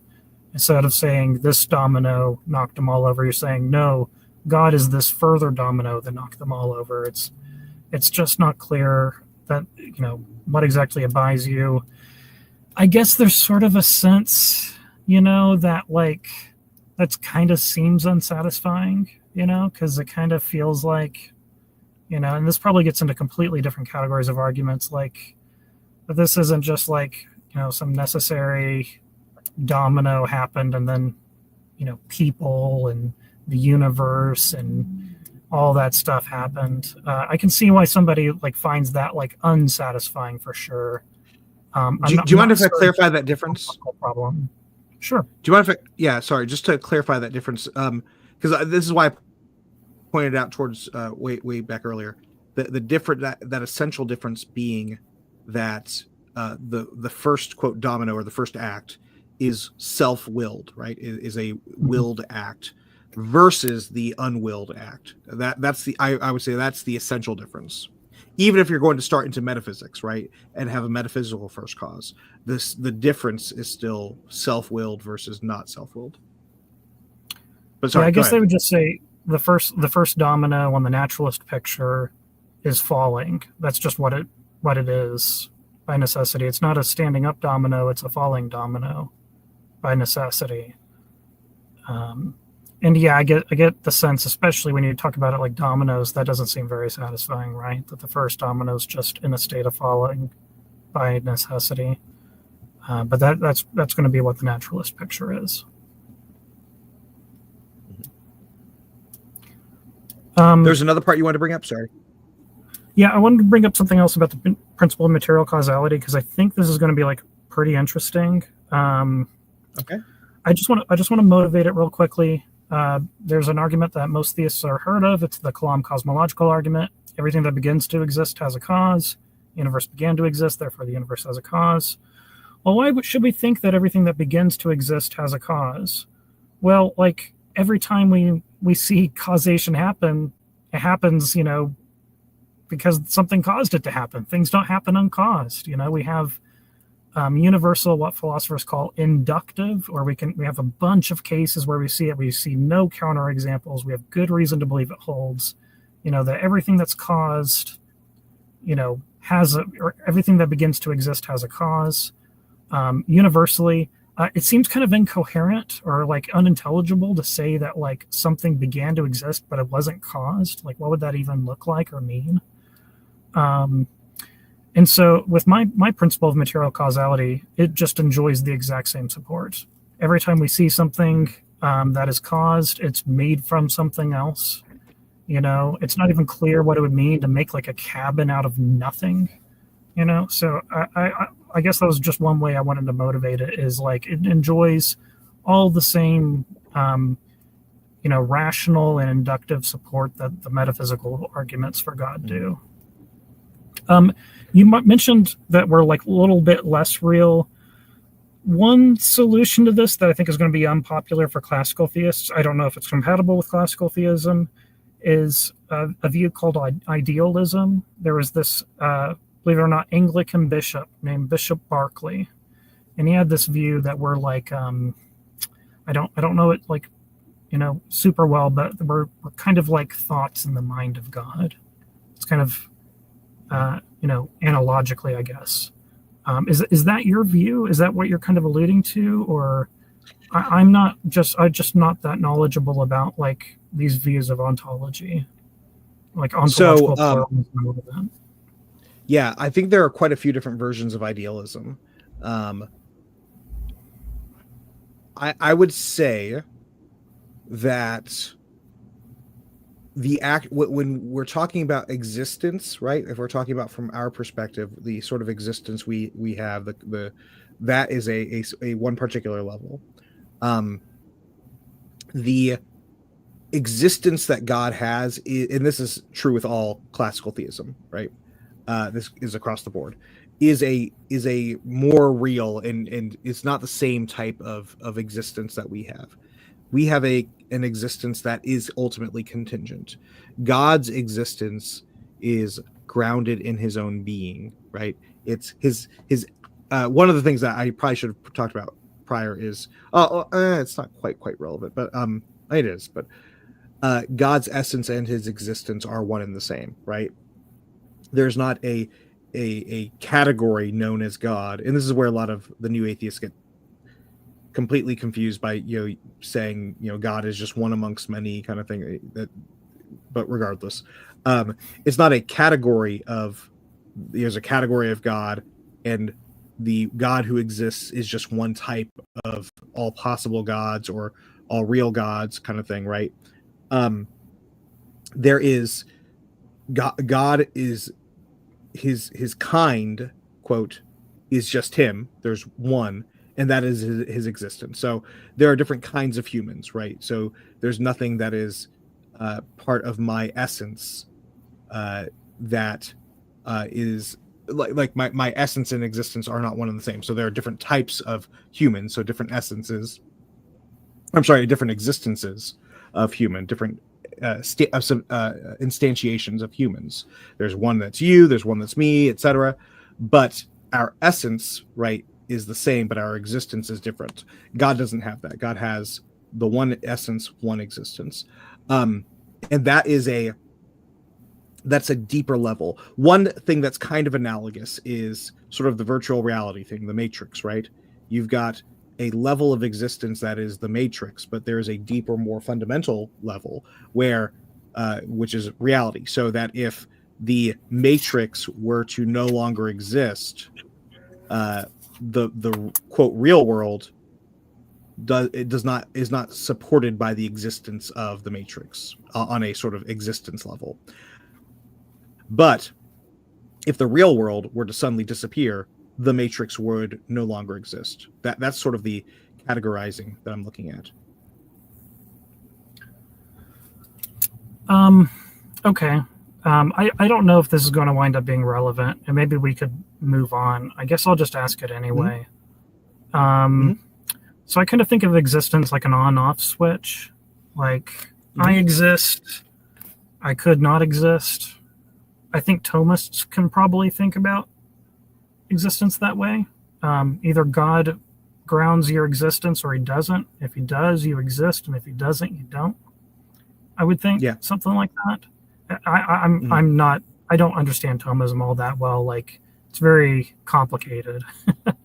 I think the Summa Theologica is like bigger than the Bible or something. So it's pretty deep. And what I love about St. Thomas is that he actually writes pretty simply, but it can be very deep and like, I am not an expert on Thomism. I'm going to 100% admit that. But sorry, go ahead. Yeah. So I guess I wanted to see, do you believe that existence is more like a light switch where you either exist or you don't exist? Or do you think it's like possible for something to like, I don't even know how to describe this, kind of exist? I'm not even sure what that would mean. But I was wondering, like, maybe you just meant when you said we don't exist, like God exists, maybe you just meant that we're contingent, right, on your view? Or were you meaning something like so we're just like less real somehow? We are less real somehow. And I would say that when we talk about God existing and we talk about us existing, we're using an analogous, we're having an analogous usage of that term, right? So we don't mean it in the same exact way. Okay, so what are the three? There's metaphorical, there's analogous, and there's I can't remember. We'll just use literal for instance right now. Oh, I love this right here. Atheist versus mental illness. Wonderful. I'm the mentally ill. That's great. So analogous. So like the sort of metaphorical usage, right, is it has no actual sort of ontological connection. The sort of literal usage is just sort of the I exist just like you exist. We both exist on the same sort of in the same sort of way, in the same fundamental way, right? One of us is not a computer program or the sort of imagination of somebody else between us two or anything like that, right? But then there's the analogous, where again using existence. I exist. That means I have a realness to me, but my realness is not the same exact thing that is compared to God's realness, God existing. God's existence, as just one example, is not contingent upon something else. God doesn't exist because something else exists that caused him to exist. I exist because something else causes me to exist. And actually there are many causes, right? But the ultimate cause is God. So I exist, for instance, because of my parents. I exist because the existence of flesh and blood and semen and all that sort of stuff, right? I exist because the existence of atoms, right? I exist because of the existence of time, space, material, energy. But ultimately it goes back to I exist because because God is the grounding of all contingent things existing. So it's a deeper level. It's just a deeper level of existence. There are different levels of existence. Sorry if that was a bit too long. Univocal is the term I'm thinking of. Thank you very much, Jan. Yeah, univocal is the word I'm thinking of. Metaphorical, univocal, and Wow, now I can't think of all three words at the same time. Analogous, right? Good. I want to say that, like, first, since I'm defending the atheist position, I'm sorry for the cringy atheist comments in your stream. The other thing I is, get like, plenty. I think We just had a crazy. We had a crazy Christian flat earther or something like that before. I don't know if he was trolling or not, but like, it's all over. It's both sides. It's every side. Go ahead. yeah, and I think I took us a bit far afield with, like, getting into, like, ontological pluralism versus contingency or whatever. I think maybe that was, like, unrelated to the PMC stuff. So I'm happy going anywhere from here. I'm sorry we kind of sidetracked there, I think. It's fine. And I'm trying to make sure make sure you have the last word. I don't know if I'm interjecting or if I'm just sort of. Oh, that's. So I apologize for that. I'm happy the conversation's I get into going thoughts. naturally. Yeah, I get into thoughts and then I go from there. Sorry, the final one is teleological evil. And this one, I would say, tends to be one of the better arguments, these sorts of things, the question of evil and all that sort of stuff. Although it is different from what a lot of people, atheists especially, sort of point to when it comes to evil. You're looking at evil based on natural design of creatures. That would be a good sort of summation. These would be, to some extent, willed creatures, not natural phenomena like tornadoes per se, right?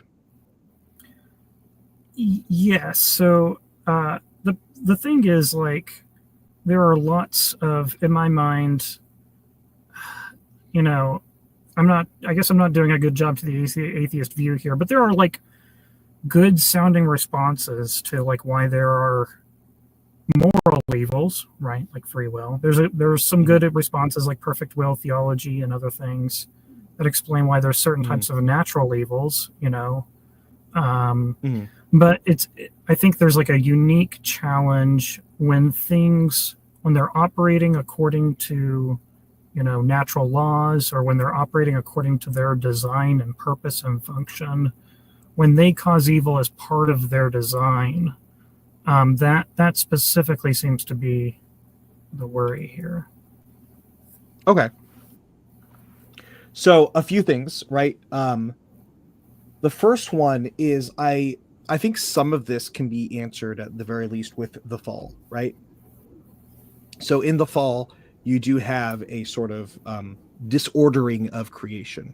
I don't know if that accounts for everything that we see that you're pointing to with this. I think another part of this is, I guess I just don't see evil in, for instance, in carnivorous activity, right? I don't see evil necessarily. I don't see that as intrinsically evil, I will say. And the reason I don't see that as intrinsically evil is that I don't see plant eating as intrinsically evil. And I don't know if you would include that as part of what you're talking about here with teleological evil. I think that if we're talking about evil, we're talking about a perversion. It kind of gets tricky, right? Because we're talking about a version of the intended design. So that's when we emailed and stuff. That's part of what I was talking about before, where, like, well, I'm not sure that even works out, right? It just seems that these are things. What was the one you gave? The North American shrew, right? Yeah. Mm-hmm. All right. So the North American shrew with the venom that paralyzes but doesn't kill, right? I would not be surprised if that's something that God intended within the I mean, I think he did. I think he intended that within creation. Whether that is pre-fall or post-fall, like, I don't think it changes my answer either way. I would say that is the teleology of it, and then for it to be said that that's evil, I guess I would need more justification for why that is evil, because I don't see natural acts upon animals to be evil, I guess. So when I talk about so there's like generally like two categories of evil that are usually talked about in this discussion. Some of them are called moral evils. This is where somebody, a moral agent, does something bad. And then there's natural evils, and these are where evils occur, or sometimes they're called, I think Aquinas calls them physical evils, I think. This is where there's like evils that occur, but they're not like a moral agent doing something bad, right? And sometimes it's good to inflict a physical evil. For instance, if you broke your arm and I set it, it would cause you it would be a physical evil in a sense. It would cause you suffering, like tremendous suffering, to set your arm. But nonetheless, I would be justified in doing so because, there's this greater good that comes about from me setting your arm and inflicting this evil upon you. The worry is that, so I guess there's a sense in which, like, the fall explains a lot of stuff. It can explain, why we don't live in paradise. It explains why, bad stuff happens because it's not perfectly good. If it was perfectly good, then we wouldn't live in the world we live in. And so, like, there's an example Aquinas gives of, like, goodness comes from God, but bad, like, evil doesn't. So in his view, like, if I walk, I'm willing myself to walk. If I limp, I'm not willing myself to limp. I'm willing myself to walk, and that's happening imperfectly due to, like, something that's not good, something that's bad with my leg. The worry specifically here is that the animals that are doing physical or natural evils are doing so perfectly in accordance with their design plan. It could be wasps that lay their eggs in the bodies of caterpillars, or it could be the North American shrew that, feasts on the flesh of another creature for days. And I guess there's this greater problem of why God chose natural selection, this process that involved millions of years of animals, ripping each other apart and tearing the flesh off of each other just to survive, because most animals in their design plan just cannot survive without, or feed their children without ripping apart another, sentient being. You mentioned plants. I'm not worried about plants. I'm only worried about, like, sentient creatures, experiencing unjustified suffering. That would be kind of the rough way I'd sketch out these natural evils, is unjustified suffering of sentient beings. All right.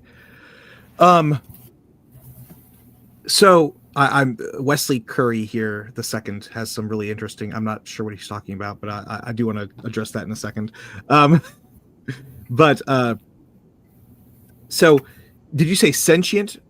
You're focusing upon sentient because you were focusing on non-sentient before. I don't think I was intending to. If I did before, I'm only worried about, with the shrew or the wasps. We're talking about things that, like, can experience suffering or pain. I'm not worried about plants. I'm not worried about hurricanes or volcanoes, except for when they cause physical suffering. But again, like, maybe the fall addresses that. Would you categorize wasps and shrews as sentient, though? I think shrews probably are. I don't know about wasps. I don't know about caterpillars. I mean, there's a lot of examples we could use. Flesh-eating bacteria. Any example of predation would work. So let's use sort of the most advanced, right? Because we are predators in a sense, right? As humans, we're not in a sense. We are predators, right? Omnivores, but yeah. So with I don't believe that animals of any sort have a consciousness that is anything akin to ours, right? I don't think that if you were to able to sort of fully experience the mind of a monkey or a deer or something like that, that there would be a consciousness where there's a self-recognition of I, right? I am this, I am that. In the animals. I think that now I don't think that necessarily itself is sufficient to therefore say that they are that there is justification in sort of killing animals to in teleologically proper ways to eat their flesh, all that sort of stuff, right? But it's one thing that is necessary, I would say. This is why I don't think that cannibalism can ever be justified, specifically of living creatures, right? Living humans. So there's that part. Do you think that is dealing with what you're saying in a decent way? Well, my gut reaction is that maybe I'm misunderstanding you, or we're misunderstanding each other. When I talk about sentience, like when I think about consciousness for humans, I think the way a lot of theologians put it, we're members of a rational kind. We have like certain rational faculties that animals don't. We have capacity for self-reflection, self-awareness, that sort of thing. But I'm not talking about anything like that. I'm talking more something. There's this guy, Thomas Nagel. He talks about whether there's something it is like to be a thing. So, and I'm talking about roughly just experience. For like the example he gives is a bat. It does seem like that there's probably something it is like to be a bat. I don't think bats can like sit and rationally reflect on their lives. I mean, I don't know. I don't think so. I don't think they're rational agents. But I do think they have like first person experiences that aren't terribly disanalogous to mine. Like I think they experience pain and pleasure. I think they can probably feel the wind moving past their wings. But I don't think they're capable of all that other rational stuff. And like, I'm not saying that bats are like of equal moral worth to people. I do think that being a member of a rational kind contributes to your ethical value. But I think the reason animals are important, or why they matter at all, is because they do have these first person experiences. Like for instance, a dog, I think, feels pain, feels pleasure, enjoys its owner. It's probably not bright. It's probably not planning out its latter days in life. It's living in the moment. It may not have much of a sense of self, but I still think it's like deeply wrong to abuse a dog, to cause needless suffering on a dog just because it has these first person experiences. So my and this goes into now a little bit touches into special revelation, right? Although I think you can get some of this from natural revelation too, but the context of this we see within Genesis, right? But first, let me preface all that with this. Obviously, you're aware, I'm sure, of like ChatGPT and sort of AI algorithms and all that sort of stuff, right? Yeah. Just really quickly before you get into that, I don't think there's anything it is like to be ChatGPT. I don't think that ChatGPT has experiences. Sorry, I just want to throw that out. Oh, there. No, I agree. Yeah, I agree. I didn't think you would, and this is why I'm bringing it up, right?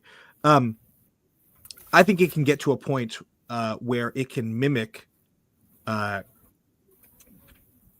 human, like it can pass a Turing test. I think it can get to a point where it can pass a Turing test. I think that's not difficult to see within even the next few decades. That doesn't obviously therefore prove or even give evidence to there being a rational soul, and you're not even going that far, I know, but like any sort of experience, self-experience, ego there. So I don't know if I could at all be committed based upon mere sort of mere externals that creatures that are not human have that same experience. I think that the ChatGPT sort of theory, I think, can work just as well. Now, if all we had was natural revelation, I think that we could almost split 50-50 on that. But especially when we look into sort of revealed special revelation, where humanity is considered the imago Dei, the sort of made in the image of God, and we recognize that is a special category of humanity where I would understand the Imago Dei as incorporating quite a few things. One of them being sort of a self-consciousness, a free will, the rational soul, all these sorts of things that that animals and other creatures, or at the very least animals, do not have, right? I can't speak for extraterrestrials. Talk to Bob Lazar for that, I guess, but whatever. Are you familiar with Bob Lazar? I'm not. Oh, okay, he's alien conspiracy theorist guy. He claims to have worked for Area 51 and stuff. Fascinating stuff, but yeah. Anyway, but I think I would still lean towards there's a special sort of case with humanity, right? I might be more sort of like, well, wait a minute, let's see what we're doing with, say, whales or dolphins or maybe certain primates, right? If we're looking at just natural revelation, but then when you add the special revelation part, I think that we get that extra emphasis that, okay, this seems to, at least on Earth, be uniquely a human experience because only humans have been declared to be made in the image of God, and all the other animals and creatures, at least upon the Earth, do not have this special sort of consciousness. So it's like if I cuss out, for instance, my Chat GPT, I would actually still call that wrong, but not because I'm hurting the Chat GPT's feelings. I would call it wrong because it is encouraging my usage of language in a way to hurt people, even if there's no object to hurt, right? Does that make sense? So I'm going to ask a clarifying question here. Is this something like, okay, so Descartes had this view, that like consciousness, like, I guess not to get too far into it, but that like animals were kind of automatons. They kind of looked like they were having experiences, but there really wasn't any inner life for the animal. They were more like a robot with no consciousness. Is that the kind of line you're taking? I wouldn't say that there's no inner life. I would say that the inner life is something that is not a rational soul with free will and that I pronoun sort of perspective. So I would agree that it's not rational. Probably doesn't have a sense of self. But I wouldn't think that'd be sufficient for like I think you would agree that it's possible to cause harm to a dog that's wrong, not just because it encourages a certain type of, maybe you would disagree, I don't know. But like I would feel like abusing a dog is not just wrong because it's encouraging me to be abusive. For instance, there would be nothing wrong with me abusing a robot. But it does seem like I can morally wrong a dog. If I treat it especially poorly, it seems like I can wrong it in a way that I can't wrong a robot, just in light of the fact that it can experience pain, even if it has no conception of the self or, rational faculties the way I have them. Yeah. Would you agree with that? Or here's that's fine. Here's my response with that. So I would say with the robot, it is wrong to actually abuse and we're saying abuse. It's not. It's not abuse in the same sense, right? But it's an abusing the abuse of a robot is wrong in the same way that the abuse of my cell phone is wrong, or the abuse of a toy from a child is wrong, right? If I am if I as a child am abusing a toy, I'm my mom or dad, they're going to take that away from me and say, hey, don't do that. You need to be careful with your property, right? But you didn't do the toy wrong, right? You didn't. It wasn't because you did something wrong to the toy. Yeah, and I'm getting to that part. Yeah, I'm showing there's a difference though. Yeah. So the abuse that is being done to the robot is wrong in the same sense as that toy, right? A part of it, the reason for that, is that the robot and the toy is these are humanity's creations. Okay. So there is a bit more of a sort of particular authority that we exercise over them. Now, that is not the same as God's creation. And obviously, ultimately, these, this is all created by God, of course. But like, we did not create dogs. I mean, we breed them and things like that, but we did not create. We did not create animals. I'll say it that way, because you could argue that we created dogs in the sense of like breeding them out of wolves and stuff like that. But there's still something that is a living creature that's apart from that. And our part of our mandate is actually the caretaking of creation, right? So the caretaking of animals, right? We are to subdue them. We are to use them rightly. And there's nothing intrinsically right about just abusing dog, right? Now, we might have particular punishments for the dog, right? If there's a cat that's being doing bad stuff, jumping on the couch or something, we're going to spray the water bottle on the cat, those sorts of things, right? But that is not abuse, because there is an intended end towards that, which is the bettering of the cat, or the bettering of the dog, or the bettering of whatever domesticated animal, right? Likewise, there is a proper end towards the raising of cattle. It is for the feeding of humans, right? Or the feeding of other animals or whatever. So there are good goals towards this, and that is their proper usage. So I would say that I don't see these things as evil. And going back to something you had said earlier, it's way back before, so I apologize. But you talked about how there's the evil in the sort of the fixing of the broken arm, right? Setting it back. I actually would not call that evil, right? Everything is working as should be, as towards its proper goal, right? The point of the pain is to let me know that there's something wrong here, right?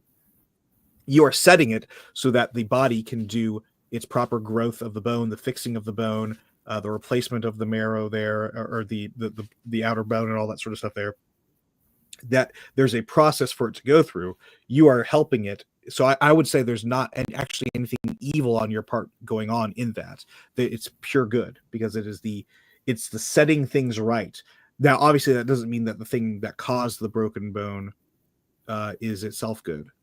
Maybe there is a goodness to it, but the setting of it is not evil in any way. I would say there's no way in which it's evil. Yeah. So I guess when I was describing that as like a physical or natural evil, that's just sort of the general term philosophers use for it. It's more like just describing suffering, I suppose. Suffering might be a less loaded term to use there. I guess the question would be, let's say I have a house plant, and I have a number of house plants. And I wanted to, like, I have this plant. It's a ZZ plant. It's got really fat, bulbous roots. And let's say I wanted to look at the inside of the plant. But the problem is I'd have to destroy the plant to see the internals of the root structure. It doesn't really, like, intuitively, it doesn't seem like it's that bad if I destroy this plant. There's a lot of them. I could destroy this plant and look at its root structure. I would feel like it's wrong in a different way if I wanted to see the insides of a dog and I tore the dog apart in order to look at its insides. Like, intuitively, because of the suffering that causes, I guess I'd ask first, do you think that there's any suffering that would happen if I were to dismember a dog? Would that cause it suffering? And second, is there a moral difference between the plant being destroyed and the dog being destroyed? I think part of the issue is that, especially in the United States, we have such a love for our dogs and our cats and stuff like that, that there's a cultural sort of thing that happens. One. Yeah. No, which is fine. I think that this actually helps though too, though. Coming from a Cuban background, I will say my mother's side is Cuban. There is no love for dogs. There's just I love dogs, but like it's very different world. And especially actually talking with like my when I was in seminary, I met with a lot of there are a lot of seminarians who are African who like hate dogs. Like they think of them as just the same way we would think of rats, basically, just bigger rats. But neither here nor there, right? There is a difference that's happening between the plants being dissected and the dog being dissected, right? The more obvious one is the fact that if you were to do the same thing to the dog that you were doing to the plants without anesthetics, there's an obvious reaction, right? And that is due to, on a sort of biological level, the more higher developed reactions and self-defense mechanisms of survival for the dog than there is for the plant. And you're just going to have that in any sort of hierarchy of development within species, right?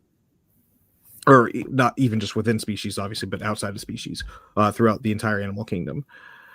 So there's that part that I think of first, right? That doesn't prove or even indicate to me yet that there is an id. Is it the right one? Anyway, a self, an I pronoun perspective, right? So there's that. Then the second part is, I would still say that there is a wrong being done in the cutting open of a dog in the without the aesthetics, or I'm sorry, without the, what's the term? The Anesthetic. Yeah. Anesthetics. Yeah, I was saying aesthetics. All right. Anyway, the anesthetics.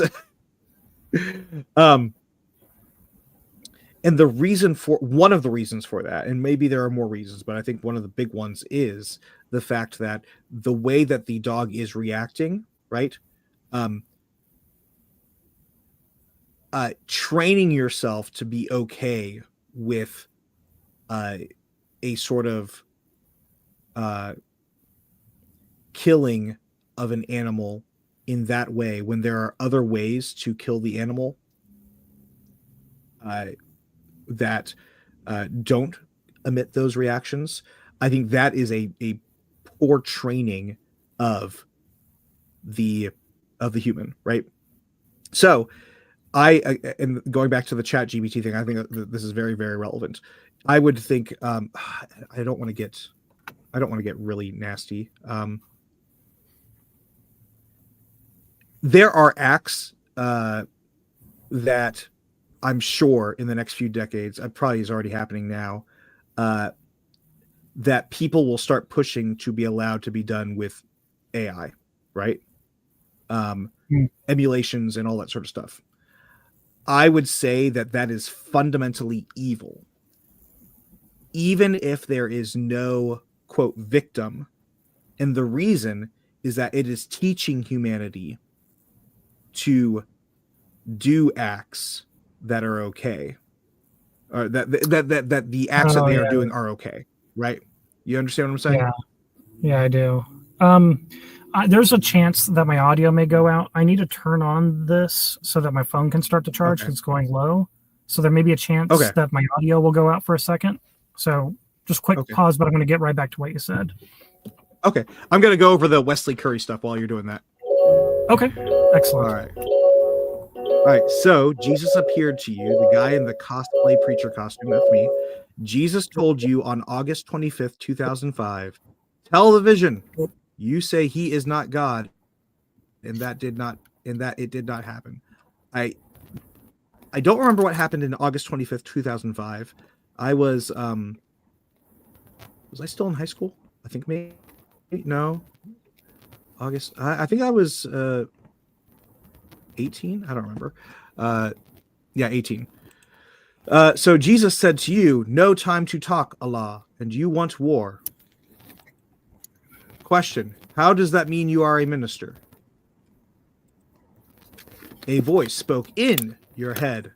On 2 specific dates. Voice said, "I will turn and toss you violently like a ball" on October 10th, 2005. And don't tell the vision on March 31st, 2020.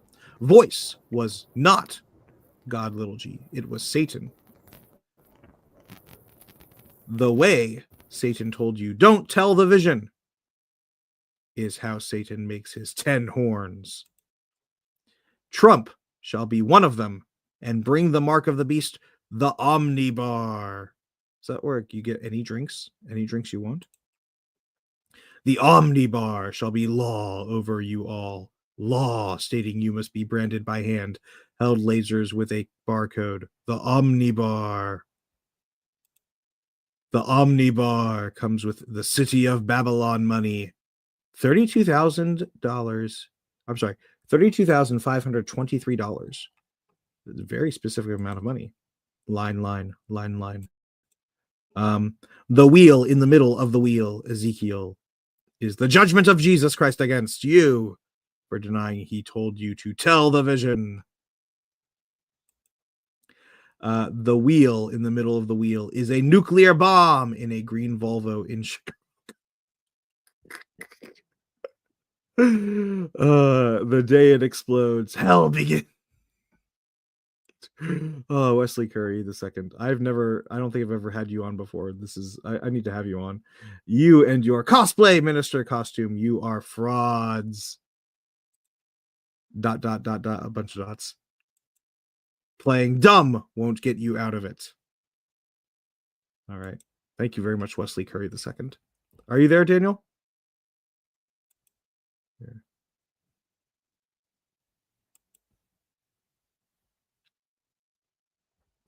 Ooh, that was wonderful. Daniel, you there? Oh, all right.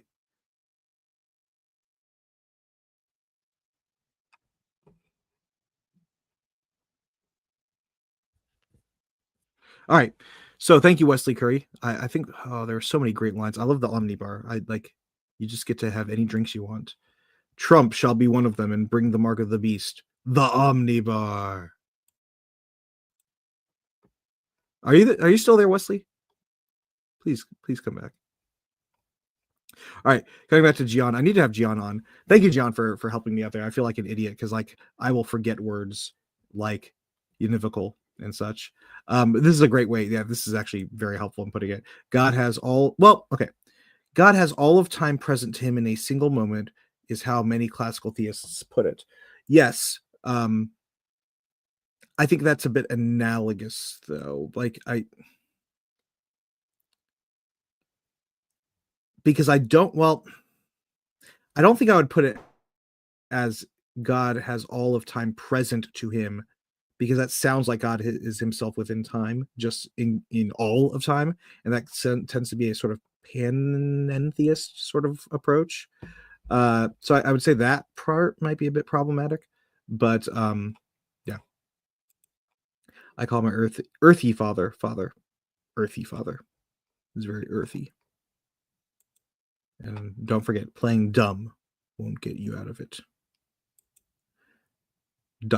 or line. All right. Oh, I think we lost Daniel, unfortunately. I mean, I haven't seen him back yet. We're going to give it a few more minutes. I do have to get going. Let me see if he messaged me. He might have messaged me. He did not message me in the email. So, just a reminder, playing dumb won't get you out of it. All right, I will give it another minute or two. You and your cosplay minister costume, you are frauds. All right, let's get to the wheel part. The wheel in the middle of the wheel is a nuclear bomb in a green Volvo in Chicago. So, I really, I hope you're here, Wesley. I really want to know how you came about with the information that the nuclear bomb, or that the wheel in the middle of the wheel that was seen by Ezekiel, is a nuclear bomb in a green Volvo in Chicago. How did that get there? Ezekiel saw the wheel, right?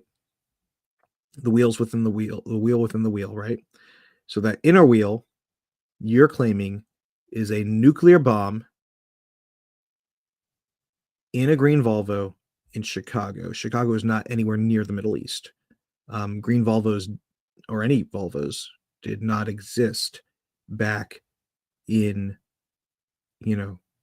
the time of Ezekiel. So I've really got to figure that out. Are you there, Daniel?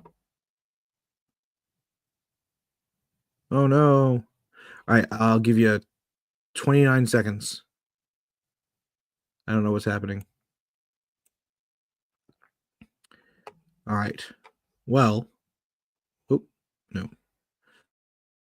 Okay. So probably at the 2-hour, 15-minute mark, we will just go ahead and do it, unless he comes like right at that point or something. Blessings, you all. Thank you very much, Daniel, for that. And I sorry you cut out or whatever, but I just want to remind everybody, the wheel in the middle of the wheel is a nuclear bomb in a green Volvo in Chicago. Watch out, Barack Obama. Watch out, Chicago people. There's a green Volvo with a nuke in your town, in your city, from Ezekiel aliens. Now watch, I'm going to be put on a list for saying that or something. So it's a joke, YouTube. It's a joke. All right. So thank you again, Daniel. Yeah, you're not here. So hope you all have a good night. God bless. Thank you for tuning in. Peace.